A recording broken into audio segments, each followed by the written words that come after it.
So we've known each other for like what, since 2000. I think I met you doing registration. is that 1999 or 2000? 2000. Shit, we're old. Yeah. Well, that was like late 1999. Or was it early 2020? 2000, January 2000. Oh, that's true. We were in Last Ojo. Yes. We were trying to, all the craziness, everything. And goodness. That's a long time. Yeah. That's a long time. So it's going to be 25. It's already 25 years. Yeah. Wow. But you've always 25. looked like this. No. I can't remember you looking different. Well, I don't know. I've got good genes, but I don't know. That one, I don't know. So how did you now think about UK then? So I think maybe some people don't know. I was born in UK, so there was always that plan to come back. I didn't know that. Oh, Tokumbo. Yeah. So there was always that plan. So right from the get-go, I was like, okay, finish. And back then, parents are like, okay, come to Nigeria, study, do everything, and then you go back. So there was always that plan. Did you like that though? Did you like that you had to live in Nigeria? I think at some point whilst I was growing up, when people were moving back to UK, when Nigeria started becoming a difficult country, you now start, oh, should you be in UK? Do you still want to be here? So there was always that question of, are you in the right place at this time in your life? Blah, blah, blah. Well, you tried, or you still finished med school. You did NYSC still. Yeah, because there's... Honestly, Nigeria are a very sweet country. And what was behind it was, okay, bro, if you come back and do something and be somebody or have a political post, so just do everything that you need to do so that if you need to do something in the future, you're good. So that was what NYSC, everything was up. So just sort of follow the, finish everything and then come back. Okay. So So were you always coming back to the UK from time to time, or you just left? No. So apparently, when we're having problems, it's registration, accreditation. Oh, that time that we're thinking Lascom was going to lose it or not going to get it, because we were there for like 3 years before the main. There was a plan for me to leave. You're going to leave us. Everybody, they try run that time. So that was the only time. But before then, it was whilst I was younger, when money still day house that time. As money finished now, everybody does day Nigeria. So I think it was whilst I was younger, but not in my sort of adolescent life. Okay. No. Okay. So you relocated finally to the UK when? Finally, UK 2011. Wow. Yeah. It doesn't seem like 2011 to me. I think I started trading in 2012 in Lasso. So you had already left. Yeah. Remember, I was the one saying. You just disappeared. You're like, you guys, you have to come out. I was the one. I was the one pushing now. Like, you guys, man, And it's funny because as the system is now, the system is closed. Yes. So UK always have a way of opening their system. Now, even UK trained medical graduates are hustling to get jobs. Yeah, we are. So it's crazy. Yeah. I don't think it's as good as before. It's not. It's not as good as before. It's not. Things are not as easy. No. As before. Definitely difficult. So then I was like, man, so a lot of people, a lot of my friends, everybody, like, colleagues, everyone, guys, you need to come. And to be honest, getting in the UK then was easier than getting into the US training system or the US itself. US training system has always been difficult. Yeah. So, UK has always been, I think, for doctors that trained elsewhere, UK has always been a bit, as long as you can pass those exams, then you can just continue. Continue. So I think that was it. Really. Oh, that's fantastic. But so when you came back, or when you came back in 2011, was there any shock? Was there any culture shock? Did you feel like, what's happening? Not so at the time, public health was still a big thing. So I started with my master's. True. I was lucky because my sister's was established, so I lived with my sister, so free food, free accommodation. So you didn't jack while you relocated? I relocated. So when people say jack, no, I relocated. So free food, eating, everything that was taken care of. And I did the masters. Obviously, the way UK education is quite different from the way we were trained in Nigeria. 100%. So for me, there was a bit of a culture shock there because writing essays, I was like, waiting with this one now. Write we can read. We can read and then do exam and deliver. Yeah. But then they're asking you to write 2,500. What would I write? You know, so I struggled, and I'll be honest, I struggled during my masters because I was like, you know, how do I put this? But yeah, we got there in the end. Got there in the end. Yeah, you didn't do extra years or anything. No. I did a receipt. Okay. Medical statistics, you know now. That's the part I don't like that part at all. I did a receipt, medical statistics, because it was tough. I think we've always struggled. Most doctors struggle with that part. But when we see people that understand that aspect, we be like, you know, confidence interval, all that nonsense. I'm just like, I don't like it. It's not my thing. Yeah, values. What's that rubbish? Yeah. I think for me that was my sort of struggle. But in terms of the UK life and everything, not really, because you always have cousins that coming back, or you're talking with your cousins generally, or you know, so there was always that connect. Did you have some friends though when you first came in? Because I think you were like the first out of all of us that came then. Yeah, I did. I had childhood friends who had moved back before me, so it was easy. And then obviously my sister was there. Yeah. So you know, do this, do that. Make sure you've got this. So NI, bank accounts, you know, usual stuff. You know. How about other doctors though? I think it's like some of us that we finished. It depends on how you want to look at it, because I think by the time doctors started moving, there was a cushion for doctors coming. Yeah. So if you're coming, I'll say, okay, Dr. A, make sure you have this or have that. Were you the cushion for people, or did you have any cushion? I think, remember Shola Adeleke? Oh yes, he's in London now. He came, he came before me. Okay. So even Shola had problems, and I think when other people were coming, so he said, you know, when you're doing your full registering for your license, make sure you do this, avoid this, avoid that. And I think I would say he was but I don't think he was a driving force, because he came, he did his exams, did things, and then just hid himself. But the way I am, I'm sort of a people person. I just try to get people. So I just, you know. Shola is introverted, kind of. So let's play some games. Okay. I wanted to ask you some Yoruba things for you to interpret Yoruba, but I didn't want to show you. Okay. You struggle. No. Okay. Igigogoro ma gomeloju. Long stick, no chook me for eyes. What does that mean? I don't know. Okay, how do you finish that proverb? Igigogoro ma gomeloju. What's the real finish? No, that's what I'm not going to ask you Yoruba stuff. Okay, Latin wo. Okay. As in, if you're saying the stick shouldn't pierce my eye or hurt me, you'd have noticed from. Okay. Obviously, I know what it means, but I don't. Sorry. Now my parents' fault, not my fault. Okay. It's because you're Tokumbo now. No.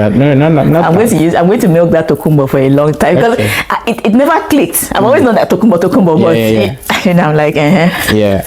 Good. When people ask me that, when did you relocate, or when did you come to the UK? I find that an odd question. Yes, because I've always been in the UK. So I'll be like, okay, I was born in the UK, but I moved to Nigeria and then moved back. Like, oh, okay. Yeah, that makes it easier. Yeah. Even me that I know you, I did not really get that. Yeah. So like, when did you move? When did you move? I'm like, okay, yeah. So what gets wetter the more it dries? That one hard though. It's not even hard. If it was a woman, now she would know. If it was a woman, she would know. Yes. Because women, I don't know. You just use it, but women do the laundry. What gets wetter the longer it dries? What gets wetter the more it dries? I say wetting machine. Washing machine. No, it's a towel. Oh, okay. It's drying your way, it's getting wet. See? They're kind of like twisted. Nice one. So if you throw a red stone into a blue sea, what happens to it? Redstone into redstone, blue sea. What does it become? This thing there. I a doctor now. Think. This one will make you think. Redstone into a blue sea. Yeah. What does it become? I don't know. Ajangbadi or something like that. It becomes wet. It becomes wet. I don't know. It becomes wet. Redstone into. You were carried away by the colors. They confuse me. Okay, how about this one? This one is very tricky, but very simple. Okay. Yeah. How many seconds are there in a year? There's no calculation. In a year? Second.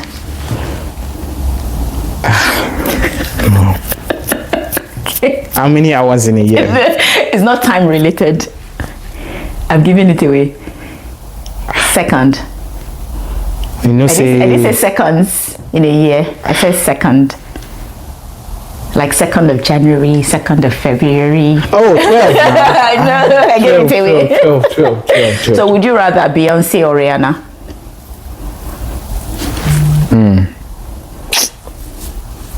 I'll be Beyonce. You be Beyonce? Beyonce or Tiwa Savage? Beyonce now. That way you go bring that one into it. You sure? Yeah. Okay. Beyonce or Queen Elizabeth? And a queen now. Now we'll not get part 2 now. Queen. Ultimate power. No. Okay, Queen Elizabeth or Michelle Obama? Good question. At my age, I'm now becoming more proud of my blackness. So I would say Michelle Obama. Yeah, Michelle Obama or Inem? As in, repeat the question. You took time. Repeat the question again. I'm just going to cut this part and send it in there. Repeat the question again. As in, choose which one. As in, how now? Michelle Obama or Inem? In terms of what? Must it be in terms of anything? Inem is your wife. Nah, Inem now. Well, it took time. No, because in what context, you know? I'm a realist. Yeah. Okay, so who's like your favorite celebrity, musician, artist, Nigerian though? To be honest, I like all of them, depending on the music they bring out. Yeah. I'm not, and that's the thing. I'm not one of those guys that will see Burna Boy. I'm not that person at all. So I like them. I was crazy about Michael Jackson. Oh. And to be honest, did you cry when he died too? Not cry, but I cried, it was sad. Like a baby. Yeah. But I was crazy about Michael Jackson. And I think that's the only idol, pop sort of idol or icon that I've been crazy about in my lifetime. But other ones, it's just, good music. I'm my own celebrity. Because you are too busy. You're too busy to worry. No, not that. It's just, I'm not a celebrity. I'm just thinking about it now. No. Music, fine, good music. But I've never been. Michael Jackson, fine, and that's it for me. I think for me, it's always been Kiss Daniel. Really? Yes. Why? I've liked Kiss Daniel since forever. From See the Mama, I like it from like early music to now. I think he just knows how to. But actually, 50 Cent now speaking about it. Yeah. 50 Cent. So you like rap music? I love rap. And I think when 50 Cent came out, I think that was 100 level. Go surely. You stressed us with 50 Cent, I think. Yeah. I think 50 Cent. You're always making us dance. 50 Cent, I want to send this to those in Lassicom. So we're going to name everybody we remember. Okay. Until we see who fails. Okay. Sudden death. Yeah. Okay. So let's see. Camera. Yeah. Camera. So should we do our set or should we do everybody else? I think let's do our set to narrow it down. Okay. To narrow it down. It makes it easier. Okay, you go first. Yeah. No, let me go first. Okay. Anike Daudu. I will say. Folake Kufuidu. Joe guy. Islani Marshall. Femi Bashirun. Bumi Akinlade. Shijuade. Fauzia. What's his? Tailawa. We should have a timer. Jamila. Lamide Agumeji. Shit, I mentioned the guys, I'm doing the girls. Zainab. Wumi Alonge. Folike.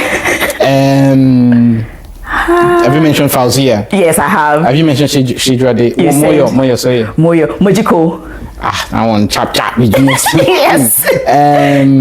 Alejim. Nike Animasha. Nike Tijani. What's his name again? Femi. Femi. Is it Femi Bash? Femi Bashirun. Okay. Islani Marshall. You said no, Isla Fashola. No, I said Islani Marshall. Isla Fashola. You know Isla Fash now. Alaja. What's sudden death. I'm winning just Dr. 10, 9, 8, 7, 6, Hey, 5, 4, who is in? 3, I've said 2, Joe now. 1. Alejim. I said Alejim. Bio. Okay, Bio. Yeah. But to be honest, what I was doing was I was going around the rooms. I was going around the rooms too. I was going around the rooms. The person I wanted to mention that keeps skipping me is stupid black boy. Yeah. HSC, Biodo. I didn't even mention my roommate. Ani. Oh, Nia Jennifer. Shit, I won. Yeah. I won that day. You won that one. Yes. Now. I give it to you. You guys, I forgot you guys. I would have kept going. That's so. Okay. All right. Forever. Final question. Okay. What has hands but can't clap? It's in almost every living room. Decoration. No. Almost every living room. Yes. Decoration. You always need it, and we have to change the hands like twice a year. Clock. Yes, I give it away now.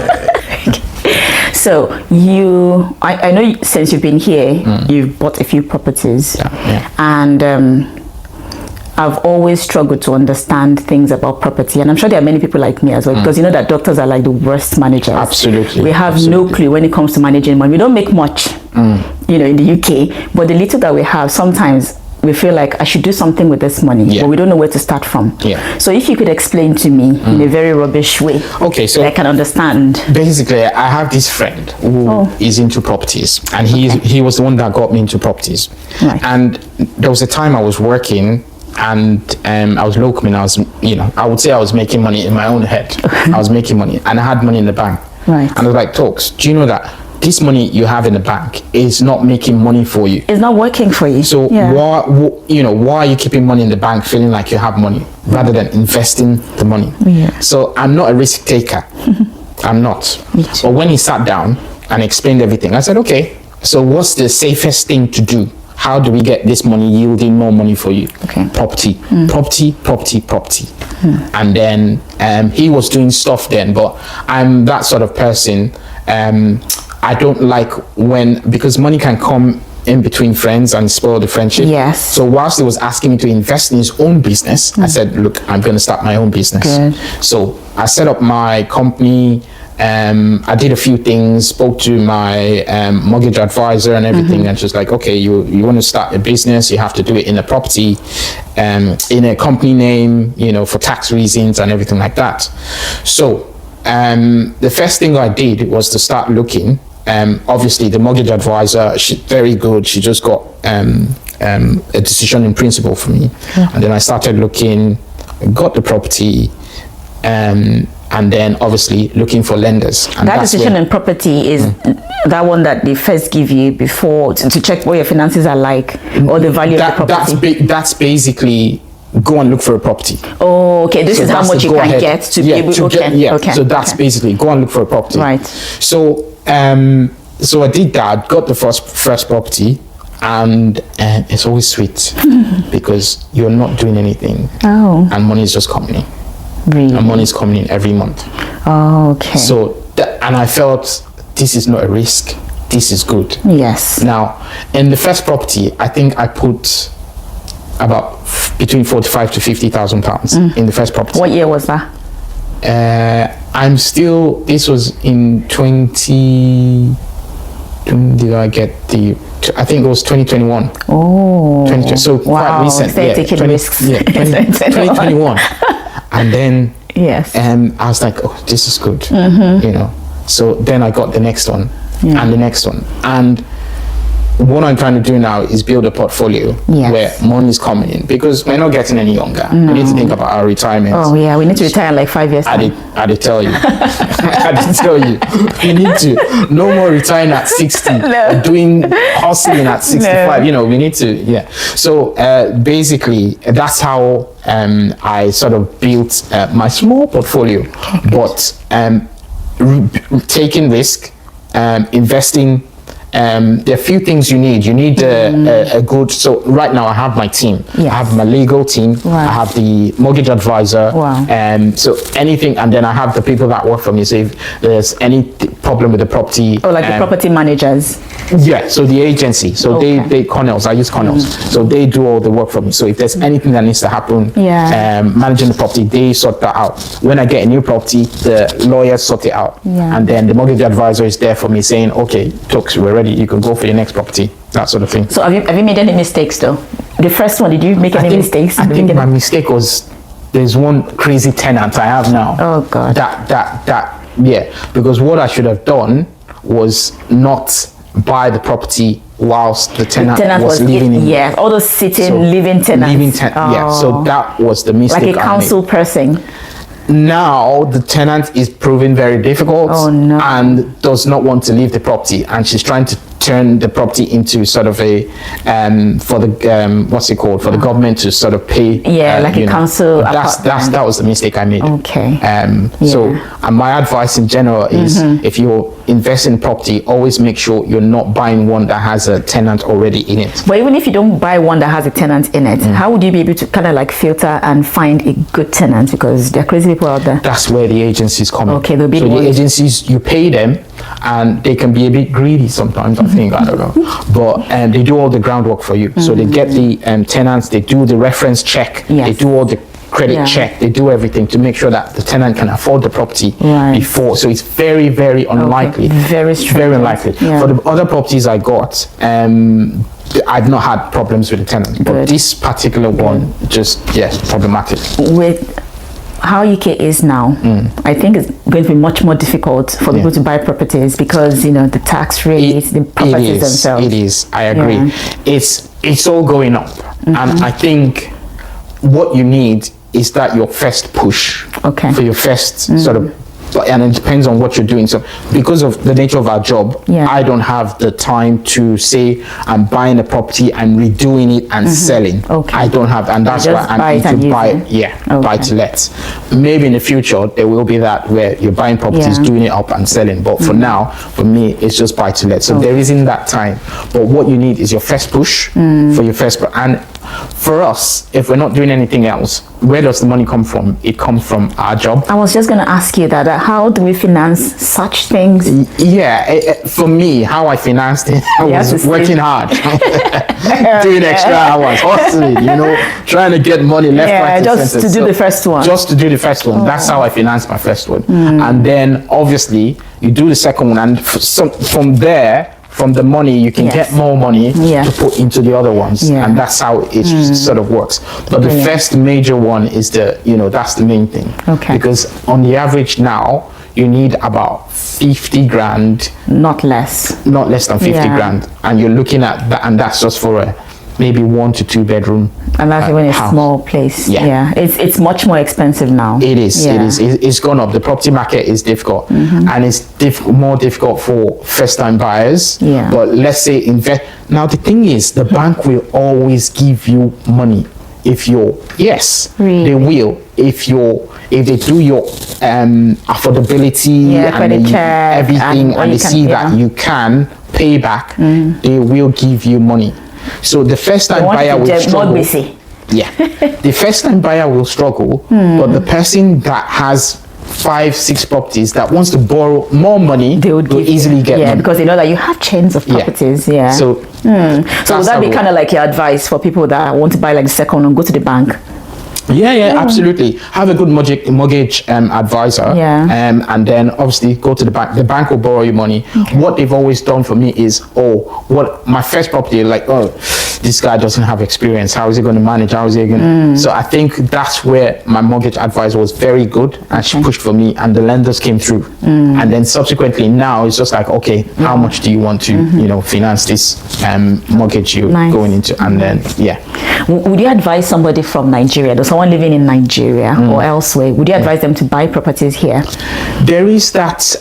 So when it comes to the medical legal, not medical legal. You brought what it is. In my head, it's always medical legal. When it comes to the legal aspects of it, I think because of the money laundering rules, I don't think they bought it, I know very little. So everyone, they have to do their checks. But I know that what Nigerians do is buy cash. Yes. So if you're buying a property cash, that's fine. Yeah. But if you want to go through lending and mortgage, and I think the bank, because it's reserved for all the UK, those that live in the UK. So life as a doctor, would you say it's been difficult because you're a family man as well?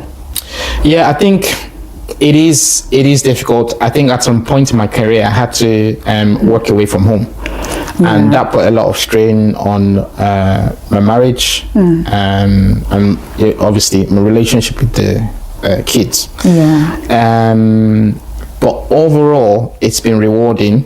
I think there are good sides and bad sides. What aspect of medicine are you in though? I'm an acute medicine consultant. Oh, nice. Oh, you do the boringly interesting stuff. I think it's interesting. I think I would wake up every day of my life being happy going to work. Wow. And that's how I sort of... I thought that's how we psychiatrists saw I don't know about you guys, but that's how I decided what specialty I was going to do. Oh, that's good. What specialty will make me, I wake up in the morning and I'm like, which can work with this one again? You don't feel like that way? I don't feel like that at Oh, all. interesting. So I'm quite happy going to work every day. You see, some cases are cold, some cases, and in between there's an emergency where you have to do something quickly. So you like that? That adrenaline rush is ultimate for me. Wow. Yeah, that's to be honest, that's it for me. If not that we're on camera I'll say you shady. Well, you can record this one. No, I won't have everything. Okay. So yeah, for me that's it, the adrenaline rush and everything. Yeah. So, okay. So you've got 3 beautiful daughters, and he's married to Inem, by the way. Inem is my friend, fast becoming one of my besties now. Okay, I don't think I can live without Inem anyone. She has that, she has that effect on people. Yeah. Okay. So how do you manage that? Because you're very busy. It's tough, and I would say your partner has to be understanding. If not, it's not going to work. It is tough. What I try to do is I only try to balance everybody. So balance the kids, balance the wife. I try to meet everyone's needs. Sometimes it's difficult, sometimes you can. Sometimes are you one of those men that throws money at everything? No, because initially when my younger self I was, and then I realized growing up, becoming more mature, I realized that wasn't, you can have nice things, fancy designers, everything, and your better half or your kids, not only your wife, your kids might still not be happy. And what is needed is your presence. Absolutely. And so I've tried to make myself more available to the wife, to the kids, and then also try to make, because the kids, the kids will be kids, and they can be very demanding. Yeah, that is princesses. They can be very demanding. So what we decided, myself and Inem was like, okay, we both need time away from the kids to sort of revitalize, refuel keep the fire and everything. Going. So in a year, she takes time off, obviously with you guys go on holiday. I know. And then I also take time off with my friends. I've been with your husband as well. We've gone on holiday. So usually we try to do that, and then we go on holiday as a family. And it's just, it's not easy, the work, and a lot of the time what I don't do is take work home. So at the doorstep I leave it. It's shut down at work. I leave it, and then till the next morning. That's very important. I do that as well. I just don't take work home. I leave it, and then in the morning we start again. So it's not easy. We can only try. But again, God bless understanding partners, because that's the only way. That leads to my next question. Rapid fire. 3 things about your wife. Best things. Go. Okay, she's beautiful. She's intelligent. She can be strong-headed in a very good way, in a positive way. So that strong-headedness is not just, it's a positive thing, but you need to look deeper to see that it's positive. Because if you look on the surface, then you won't see that it's positive. She likes what she likes. Yeah. I think I know that about her now. She likes what she likes. I don't see her stubborn though. I didn't use the word stubborn. Don't call me. No, don't put words in my mouth. I didn't use the word stubborn. I said strong-headed in a positive way. Yeah. Oh, good. Trying to catch you. No. Okay, so but how do you unwind? Is it just traveling for you when you're not working? So in my younger days, obviously, we'll go out, go clubbing. But now, there was one time in Miami, I was in a club. I was sleeping. And I realized, okay, Tokes, you're getting older now. This is not for you. Yes. So most times, we just hang out. Yesterday, for example, went out with your husband. Yeah. We're just chilling in a shisha bar. Yeah, you just came from family dinner now, so. Yeah. So it's just little things, but it's just that taking you away. Sometimes you just need that time away from home. Yes. To see your friends, to watch football, to stuff like. So that's what I tend to do. Traveling is a plus. Thank God we can afford to travel. But yeah, it's a common. I play video games with my kids as well. With my daughter, I play video games, and then I watch series. Couch potato. Yeah, I watch series. I'm big on series and then movies as well. I've not been to the cinema in maybe we should do 2 years. We should do every man cinema though. What's that? It's a mailbox in Birmingham. Oh, okay. Yeah. Why that particular one? Because the vibe is very nice. It's kind of like VIP kind of stuff. Oh, is it? Yeah, they do like service to your whilst chair. you're watching the movie. Oh, like okay. Kind of effect. Very nice. Oh, okay. Yeah, I've never. do that. Okay. Yeah. Absolutely. We'll do that. I can't imagine you planning stuff on set. Yeah. We feel like Paro. We should do that. Okay. Well, yeah, that's how I unwind. There's unfortunately in this our environment, there's not much. We have to make that fun for ourselves. Yeah, we have to. Okay. In Nigeria, it's different. Every day, Monday Party, to wedding, everything is something. But here, it's what's available to us. So yeah. Do you miss Niger? I do. When was the last time you went to Niger? I think 2 years. 2 years ago. I might be lying, or less than 2 years. But I think with Nigeria is almost everyone I know has left Nigeria now. Me too. So you're like, apart from Grace Michael, I forgot to mention Gracie. Grace doesn't want Grace. No, she's coming. She's coming. Yeah, I still spoke to her today. Okay. Yeah, she's coming. Yeah. So almost everyone has left. So I'm like, what are we going to do in Nigeria? Yeah. Nowadays there's one family function that you have to attend, but I want my kids to see Nigeria. I want them to understand that there's another part of the world. Because they haven't been, have they? No, they've never been. Oh, it's time for them. So luckily I just got the passport. So the Niger passport. Niger passport. So we can all go. But if you could choose between living here and living in Nigeria, which one would you choose? Now or forever? Or now, at this point. Obviously living here. Okay. And for obvious reasons. Okay. And if you could advise somebody, would you ask them to relocate or japa? Say that again. Japa is you don't have plan B. You found a way, Sha. You just somewhere. Left. Yeah. Took everything. You're like, I'm not coming back. Yeah. But japa. Okay. Relocation is planned. There's always a plan. Obviously, we can always come back. I think now and those that are relocating now, and I will say japa / relocation, they are meeting very, very tough times. Yes. And when I would say when we moved, things were not economically this difficult. Yeah. So you have to have a planned You have to plan it well. It has to be planned. And you have to have support. Not everyone will get that support. Yeah, true. You and I were lucky. You had family, I had family, but not everyone will have that family, to support you, to cushion everything. True. But if you're coming and you think that you're going to just one way or the other, just find a way, you're going to suffer. Not like that. So would you advise anybody that has good means of living in Nigeria, they're living okay, but they're thinking, maybe we should move to the UK. Would you advise them to switch now? Why do you want to relocate? You have to have the main reason. Are you doing it for your kids? Do you just want to live abroad? Are you suffering in Nigeria? Do you want a better life? But you've just said, they're doing okay in Nigeria. Yeah, if you're doing okay in right. Nigeria and you can afford to maybe go on holiday, I would say stay in Nigeria. You say stay in Nigeria. Yeah. Okay. If your aim is there's some sort of fulfillment, you want some educational fulfillment or something, then yes, fine. And if that creates an avenue for you to stay in wherever or whichever country you decide to be in longer, then fine. But things are harder, and not just in the UK. They're hard in Canada, they're hard in the US, they're hard in wherever you go to. So you have to have a plan, and don't just relocate because everyone's doing plan B, C, D, E. I'm telling you, even people that are here, doctors are here now, relocating Jackpot, they call it Jackpot 2.0. They're going to Canada. So, you know, you just have to have a plan. Yeah. Okay.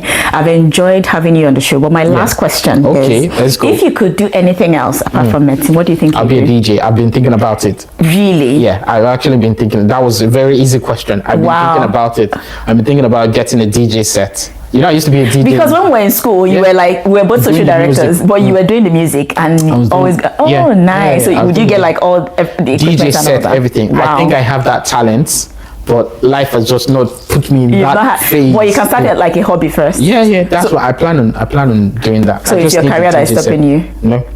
What's stopping you then? No, I mean, no, it's just when the older you get, you're just like, okay, what's this thing I've been wanting to do in my life that, you know, for some reason, you know, and every time it keeps popping up, DJ, because I tend to sort of, in my head, sort of organize music and music flowing into each other and it sounding nice. Oh, and wow. It's just, it just works in my head. You've always done it very nicely. Yeah. Because I remember when we were in school then, like, you keep us dancing till forever. We'll be like, when you think the music is going down, Tokes just put something, and I'm like, No. Yeah, it's always been in my head. So I'm just like, that's fantastic. It's something to think about. Oh, thank you for coming on the show. I really enjoyed your company. 100%. It's been a pleasure being here. And hopefully Talk and Play will continue to go places. Hopefully. Yeah. Fingers crossed. Thank you, Tokes. Yeah. Cheers. Yeah. Bye. So